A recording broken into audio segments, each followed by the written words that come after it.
One of the things that this refuge is particularly concerned with is sea level rise. So we are a coastal wetland. This estuary is a kind of coastal wetland. And if indeed we have sea level rise in the Puget Sound, one of the big concerns is that these coastal wetlands will either disappear or migrate further upland. So in an estuary, you have this low flat area where the tides come in and out every single day. So if sea level rises, even not a huge amount, then the amount of time that this is covered versus the amount of time that it's uncovered will change drastically.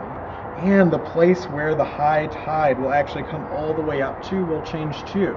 So this whole estuary could, with sea level rise, move all the way back closer to where the freeway is, and potentially, in really dramatic cases, could even move farther upland beyond where I-5 is.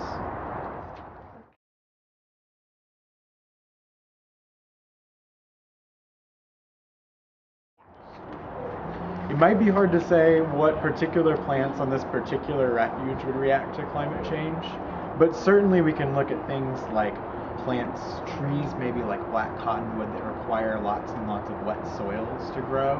And if there's any change in the levels of water that are coming into these freshwater wetland systems or these river systems, then that's definitely going to have an impact on the ability of those species to survive.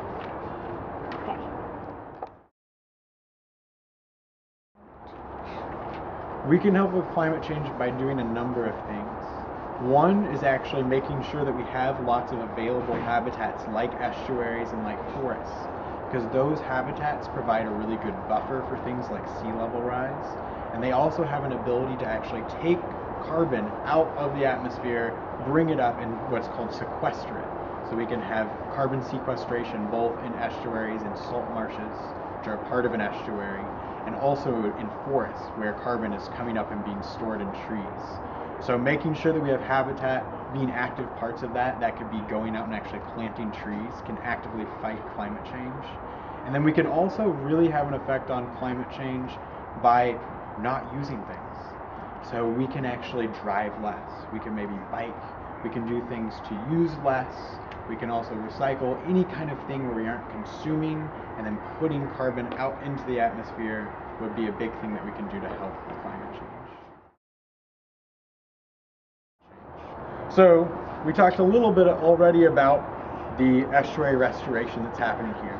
There was a big 5.5-mile levee that was here, that was constructed in 1904 and was here to 2009.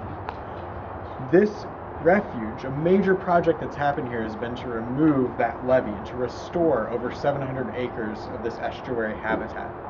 In doing that, we had to construct another smaller levee. And when we built this setback levee, we actually built it higher than it needed to be. And we did that so that in anticipation of sea level rise. So if sea level rises, we wanted to make sure that as the sea level rose, the water wouldn't come all the way over the top of that levee. So we just built it extra high. So that's one direct way we've been doing something in anticipation of sea level rise as a result of climate change.